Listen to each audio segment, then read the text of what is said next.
Hey, can I get an order of pasta? Yeah, just a little bit of Zaka.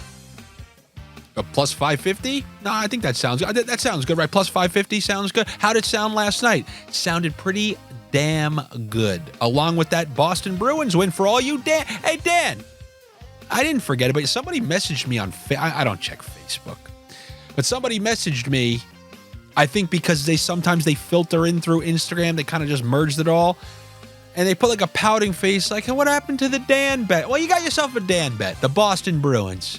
And it was a great 2 days of lesson learning. They just came one after another perfectly. Yesterday, you learned betting money lines in succession, parlaying money lines is a donkey's game. You should never be doing that because of how easy it is to upset the best teams in the NHL. And then the next lesson you got today is the roulette style where the values are with the player props. I told you yesterday.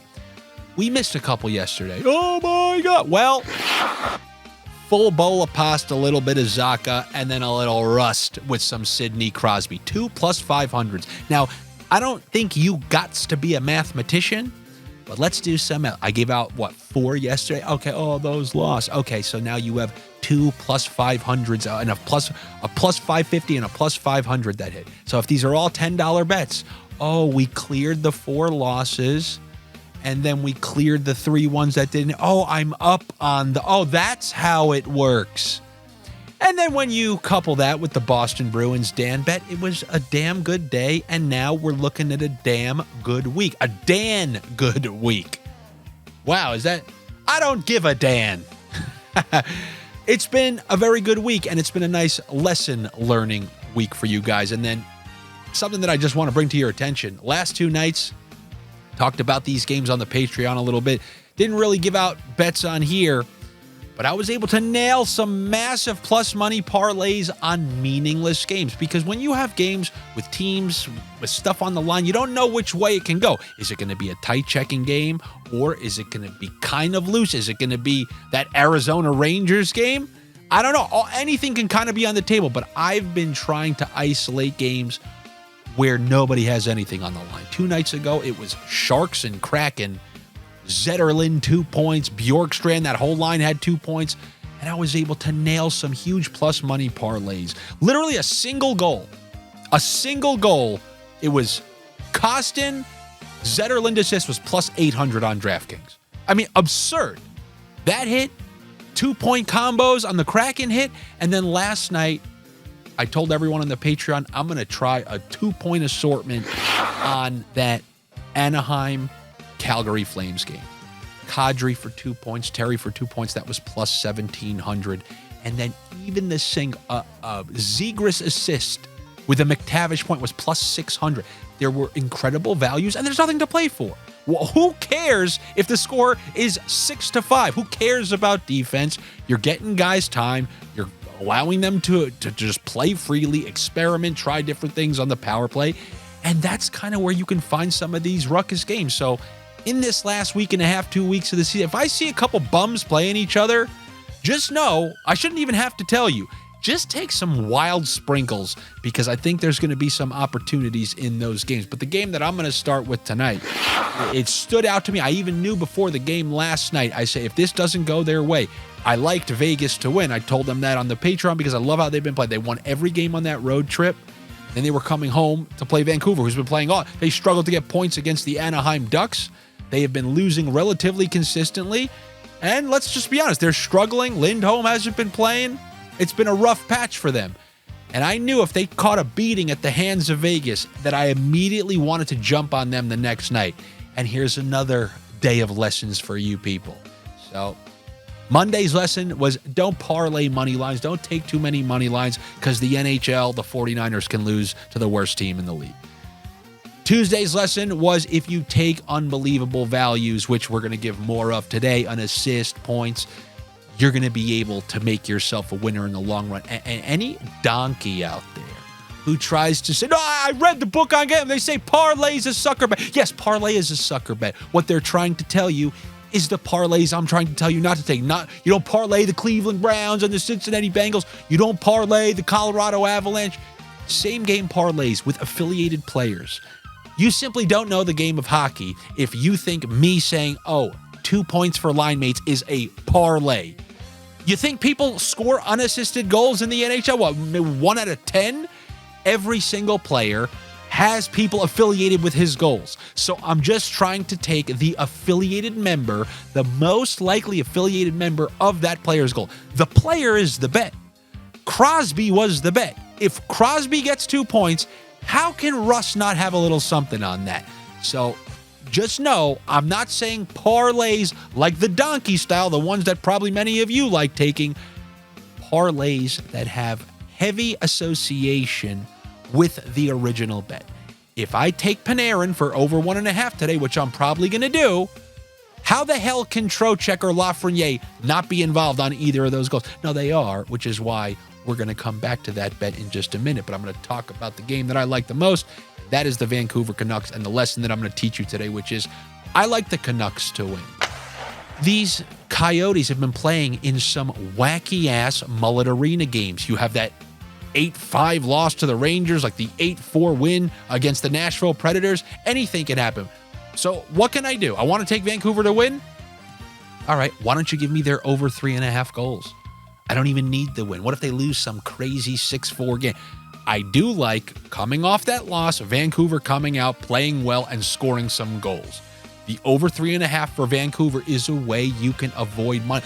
You can avoid money lines if you think the team total is a better value. I think the team total is a better value than betting on Vancouver straight up. And that's something that I think you should always do if you think you're getting a better value on the team total. If I was to tell you, okay, Vancouver's going to win this game, what's the final score? How many are you saying 3-2 or 3-1? You're overwhelmingly likely to say 4-2, 5 this. So take the over 3.5 goals. That's what I'm going to do with the Vancouver Canucks. And then in that game, one of those point assist combo, if they have JT Miller listed at 1.5 points, and we do the Connor Garland assist, he's nailed 2 in a row. He's had assists in back-to-back games, and 2 games ago against the Ducks, this bet hit for plus 525. It was JT Miller for 2 points, Connor Garland for an assist. Connor Garland and JT Miller both got an assist last night. Tonight, I am looking against the Arizona Coyotes for them to replicate that success. Give me an assist for Garland and the 2 points for JT Miller. And I also think that the Coyotes are going to get theirs as well. The Coyotes win, lost these mullet arena games to close out the year. You know what I'm going to say. I told you this last week. If you get Keller and Schmaltz at plus money, just do it. It's just worth it. They come through almost every game. Doesn't matter who the opponent is. It could be somebody like Dallas. It could be the Rangers. It could be that game against Nashville. Those are some of the best teams in the league. Keller, Schmaltz repeatedly come through, and I don't see why I shouldn't take that once again. Keller, Schmaltz, you put them together, that's a plus money bet, and I wouldn't advise doing them and Garland and Miller. I know some of you are maniacs and want to do that, but I definitely like those as 2 separate bets. But that's not all we got. There are plenty of other point assist combos that are providing unbelievable values, just like the unbelievable values that we got last night. In fact, there are a couple guys on this slate. I already hinted at Panarin. There are a couple 1.5 point props. I don't know if they're messing with me, but we're getting great prices. We got the Lightning playing Toronto. Nikita Kucherov, like plus 120. If I was to set a price at this, it'd be like minus 125. You know he plays well against the Toronto Maple Leafs. I mean, he plays well against everybody because, you know, he has the most points in the NHL, and we're putting his 1.5 point prop at like plus 125, but Connor McDavid on the road at Dallas, who has a good defensive team and is a tough team to play against, he's at minus 125. Now, I get it. McDavid, in my opinion, is always more likely to get more points than everybody. But the plus 120-something for Nikita Kucherov, I think that's worth a slight sniff. And now you're probably wondering, oh, well, should I put the Duclair assist? They moved Duclair up and down that lineup a little bit last game, so I would just hold on that one for now and confirm the pregame line rushes before placing that bet. And then on the other side, we got Austin Matthews over 1.5 points and William Nylander over 1.5 points. Both of those are coming in at plus money. So what am I going to do with those? We're going to call it that rust treatment, that little rust treatment that we gave to Crosby yesterday. If we go 1.5 points for Austin Matthews and we take an assist for either Bertuzzi or Domi, you take your favorite one. You will be at plus 500 on that same game parlay. Austin Matthews, over 1.5 points. Either one of those guys, whether it's Domi or Tyler Bertuzzi for an assist, plus 500. And then I kind of like this one a little bit better. Over 1.5 points for William Nylander, John Tavares assist, line mates, power play line mates, part of the core four. If that hits, plus 500 or 475, that is an incredible value. We got incredible values for our roulette bets on this particular night. And then there's that old bread man. Is this like a trap bet? Is this a rat bet? Because I see a Devils team. They lose every single game. They give up 5 against the Sabres, give up 6 against the Penguins. Shouldn't this be like a minus 250 game? Shouldn't Panarin's point prop over 1.5 be at like minus 125? Why isn't it like plus 125, plus 130 against the New Jersey Devils, who are just getting waxed? It's over for them. Is this going to be a rat game just like the Penguins one was? I don't know. Maybe they do get ratted. Maybe Jersey pulls something out their arse, but I don't care if they do, because I'm still going to take those great values because they can still hit these and New Jersey can win the game. So it's fine by me. Give me the over 1.5 points for Panarin with that Lafreniere assist plus 500. Unbelievable. But that Lafreniere assist, and he's been raking up assists recently. He's been incredible since the All-Star break. He's had a great year, and it's not like he's this, oh, I'm shooting everything type of player. He's made a lot of nice passes throughout this last string of Rangers success. So I find no reason why I shouldn't take his assist with the over 1.5 points for Panarin. That's plus 500. Plus 500s all across the board on this slate. And then I guess I'll just touch on the game that I want to be watching on this night. The Stars versus the Oilers is a marquee matchup. A lot of Western Conference implications here. Dallas, they're currently in first. They want to hold off Colorado now that they have a little bit of leeway. Edmonton, they see Vancouver slipping. They really need these points. This should be such a great game. And I don't know what to tell you. This game can go either way. This is a game, if you're a hockey enjoyer out there, this is the one we're going to choose on the night. Yeah, we're going to put those other one off on the side monitors, but this is the one I want to watch. And I truly mean it when I say I'm cool with taking McDavid over 1.5 points every single game. And the thing with Dallas, they have 3 great lines. Rupe Hintz is on fire, by the way. He's been registering points all over the place. So maybe if you, what do you want to do? The Rupe for 2, McDavid for 2. But this game, there's a chance this game could be clenched ass cheeks. Okay, the Blues and Oilers had some clenched ass cheeks vibes to it. And there's a lot of talent on that ice. And there was a game between these two a couple months back. It started out so slow and then it just exploded out of nowhere. Let's just watch it and enjoy. And if I can come up with something during the day, I see some new, they put Draisaitl on the top line, then I'll add anything to the Patreon like I always do, which you can always subscribe to. It's patreon.com/Andy Francess. That's where we got some chat threads. I put a couple of 2-point prop combos throughout the day. Hey, you want that extra good stuff? You know what to do. Or you can just go there to support me and my show and everything I'm doing here. You can call yourself a Green Bay Packers minority owner. That's what I call the people who join the Patreon.